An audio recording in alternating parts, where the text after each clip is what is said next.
I'm 61 years old. I've been married to the same man for almost 4 decades. And until recently, I believe I had everything figured out. Love, loyalty, life. I wasn't one to chase excitement or stir up drama. I liked things simple, predictable. But sometimes life sneaks up behind you, places a hand on your shoulder, and whispers, "Not yet." I never thought something like this could happen to me. Please don't make the same mistake I did. It all started on a cloudy Tuesday afternoon. I had just finished helping with setup for the retirement luncheon at my husband's company. He'd asked if I could lend a hand since they were short-staffed, and I'd always liked being helpful. The office was buzzing with that strange mix of celebration and quiet sadness. Balloons, fruit platters, and cheap sparkling cider. People making small talk like it was their job. I didn't know many of them, but I smiled anyway. That's just what you do. My husband, Mike, was caught in a conversation with the guest of honor, and I didn't want to interrupt. I figured I'd sneak out and wait in the car. That's when I heard the voice behind me. "Need a ride, Mrs. Callahan?" I turned and saw Nathan, one of Mike's younger co-workers. I remembered him from a couple of Christmas parties. Tall, dark hair, always a little messy, like he forgot to brush it, but somehow made it work. Maybe mid-30s. He was polite, quick with a joke, but never too forward. The kind of man who blended in until you realized you were looking at him a second too long. "Oh no," I said. "I'm just heading out to the car. I can wait." He raised an eyebrow, glanced at the sky. "Looks like it's about to rain." I parked close. "I don't mind at all." I hesitated. I really did, but my feet were tired, and the sky had turned the color of old bruises. I gave a little nod. His car smelled like peppermint and leather. Clean, but lived in. He turned down the radio as soon as I got in, and we settled into that familiar silence between two people who don't really know what to say. "You helped a lot in there," he said after a moment. Everyone seemed to appreciate it. "Just tried to be useful," I replied, eyes fixed on the windshield. The rain had started to sprinkle soft at first. Nafan smiled. "That's what people like you do, huh? Always helping. Always in the background. I wasn't sure how to take that. People like me." He looked embarrassed. "I didn't mean it badly. Just, I don't think most people even realize how much women like you hold things together." I felt a little breath catch in my throat. No one had said something like that to me in years, maybe ever. I looked at him more carefully, trying to read his face, but he kept his eyes on the road, steady and calm. "It's funny," I said, half laughing. "Sometimes it feels like I became invisible after 50. Nathan glanced at me, then back to the road. "You're not invisible, Nora." The way he said my name, it made me sit a little straighter, like I'd forgotten something, and he just reminded me. We drove in silence again, the sound of the rain growing louder on the roof. I thought he dropped me at the gate, but he turned down the side road that led directly to our house. "You know where we live?" I asked, surprised. "I've dropped Mike off before after the company baseball game. Remember? You weren't home that day." "Oh, right," I said, though I didn't remember. I wasn't sure what I was supposed to be feeling. He pulled into the driveway and put the car in park, but didn't shut off the engine. The rain had become a steady curtain, washing the windows in gray streaks. "Thanks for the ride," I said, reaching for the door. But before I could open it, he spoke. "Nora, can I ask you something? And you can tell me to shut up if it's out of line." I paused, hand still on the door handle. Something in his voice made me turn back. "Okay," I said carefully. He looked at me, not in a way that made me feel small or objectified, but like he was actually seeing me. Really seeing me. Like a person, like a woman. "Are you happy?" he asked, just like that. I blinked. A strange warmth spread through my chest, followed by a cold wave of guilt. "That's a complicated question." He nodded, eyes still on mine.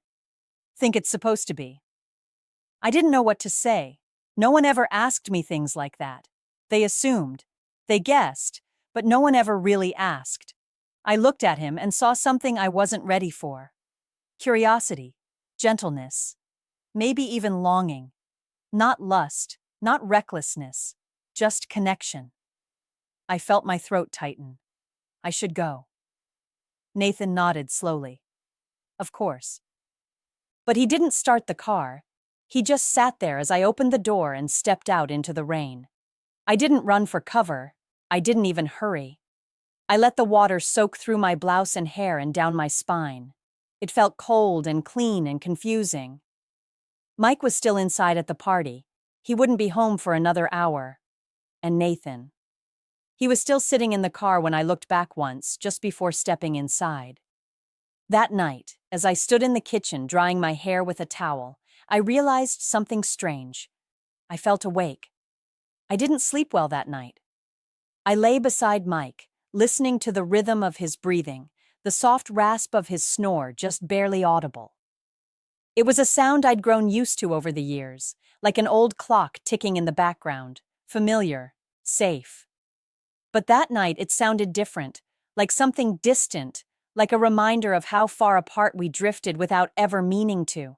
Nathan's question kept echoing in my mind. Are you happy? No one had asked me that maybe since my 20s. Back then the answer was easy. Life was full of movement, full of hope, raising the kids, building a home, laughing in the kitchen over burned lasagna and mortgage stress. But somewhere along the way, we'd both gone silent in the same room. The next morning, I went about my usual routine. Coffee, laundry, watered the plants by the kitchen window. Mike kissed my cheek on the way out, muttered something about meetings and traffic. I smiled, that mechanical, well-practiced smile. Then the door closed, and I just stood there, still holding the dish towel. A notification buzzed on my phone. Nathan? Hey, I hope I didn't cross a line yesterday? I stared at the message for a long while. My thumbs hovered over the screen. Me? No, you didn't. It just caught me off guard. He replied almost immediately. Nathan. That's fair.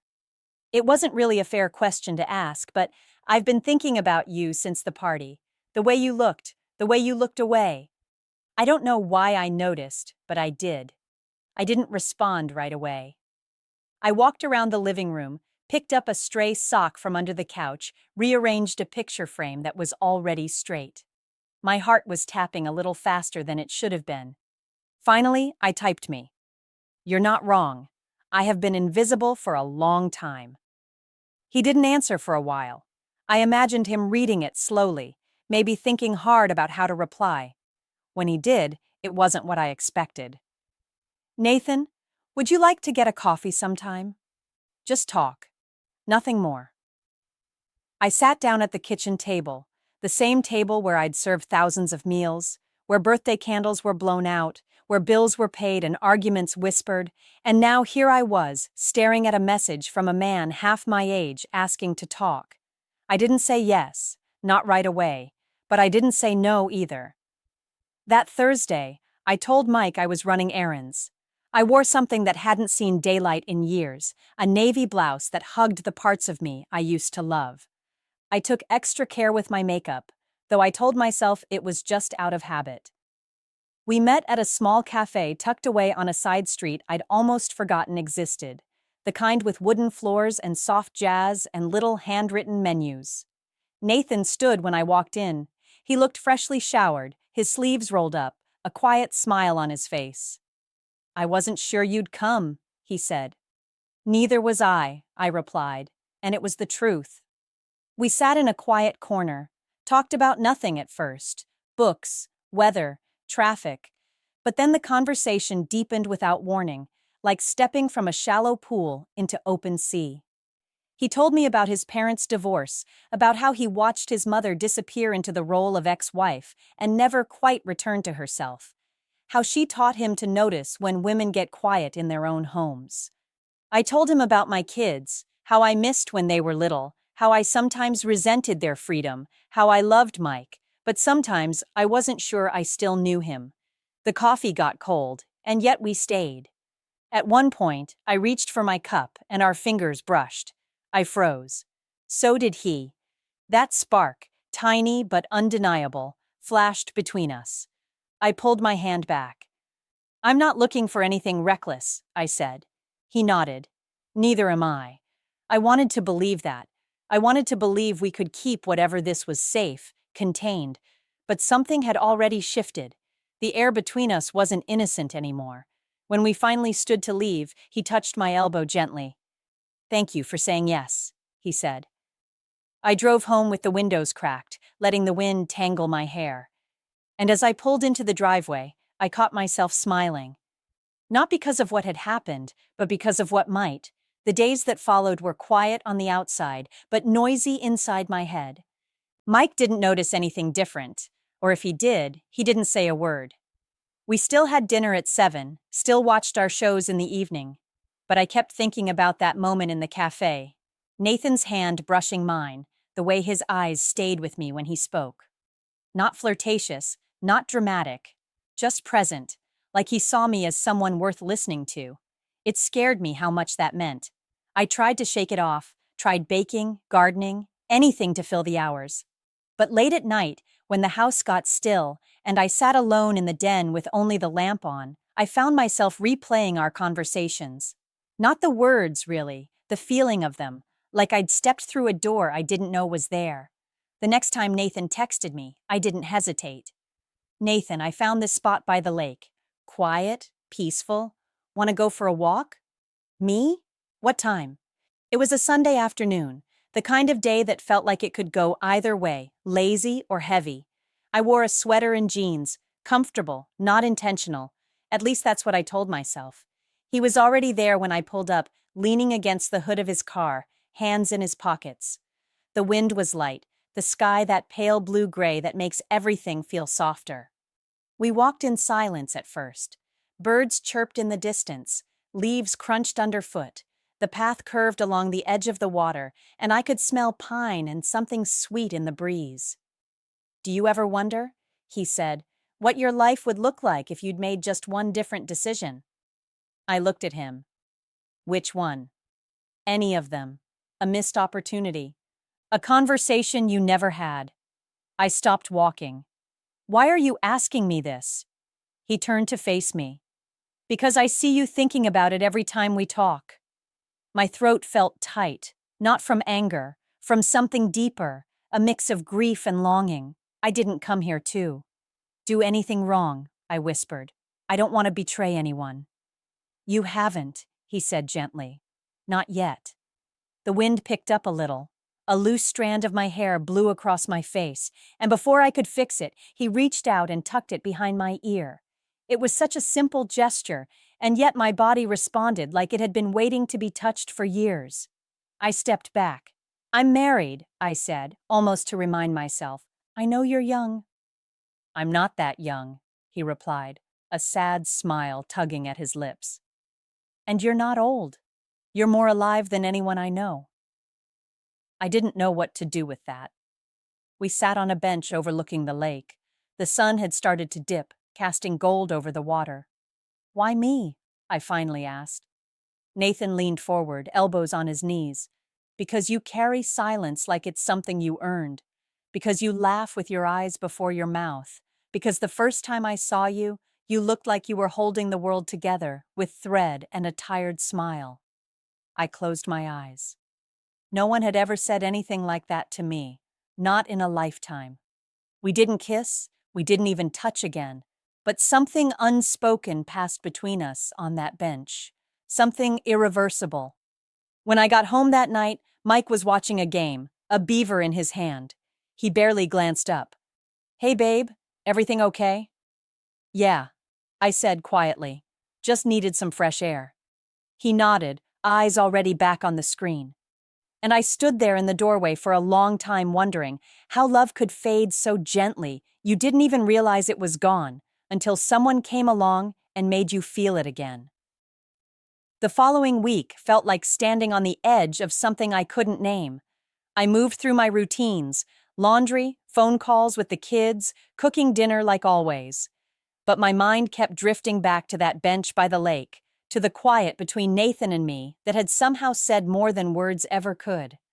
We hadn't made plans to see each other again, but I felt him everywhere, in the breeze on my morning walks, in the ache I didn't know I'd been carrying for years. I started noticing things about Mike, the way he chewed his food with his eyes fixed on the TV, the way he never asked how my day had been, and the way I'd stopped expecting him to.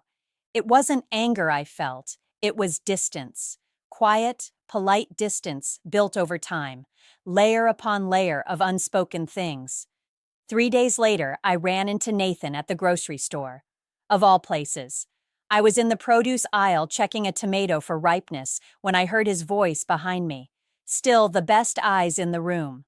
I turned too quickly, heart pounding like I'd been caught doing something wrong, but he wasn't grinning or teasing, just watching me gently, waiting. "Nathan," I breathed. "You scared me. Didn't mean to." He looked down at the basket in his hand. "Wasn't sure I'd see you again." I hesitated. I wasn't sure either. There was a pause. The store hummed around us. Shopping carts rolling, soft music playing, an old woman asking where the eggs were. He cleared his throat. "I think about you." I felt the words like a pressure on my chest. "I know this isn't sustainable. I said this thing between us. It can't go where it wants to go." "I know," he said quietly. But that doesn't mean it wasn't real. We stood there for a long moment, neither of us knowing what to do next. Then finally, I nodded. "Walk me to my car." Outside, the air smelled like rain again. We didn't speak as we walked, just moved together in step like we always had. At my car, I stopped and turned to him. "I can't be someone who lies, Nathan. Not to him, and not to myself." "I don't want you to be," he said. "But I needed you to know. You woke something in me, something I didn't know I could feel again." The tears came before I could stop them, soft, almost apologetic. "You did the same for me," I whispered. He stepped forward, and for the first time we embraced. No urgency, no heat, just closeness. His arms around me, my cheek against his shoulder, the quiet ache of letting go. Then he pulled back. "Goodbye, Nora. Goodbye." And just like that, he was walking away. I sat in the car for a while before starting the engine, watched the taillights of his car fade out of the lot. I didn't cry again. I just sat with the truth. When I got home, I found Mike in the backyard fiddling with the grill, the scent of charcoal and lighter fluid hum in the air. "Hey," he said, wiping his hands. "I was thinking we could have burgers tonight like old times." I nodded. "That sounds nice." He looked at me a little longer than usual. "You okay?" And for the first time in a long while, I told the truth. "I'm not sure," I said, "but I want to be." We stood there quietly as the sky turned orange above us. It wasn't closure. Not really. It wasn't an ending or a beginning. It was a moment. And sometimes moments are all we get. But they're enough to wake us up, to remind us we are still here, still capable of feeling, of choosing, of changing, even after all this.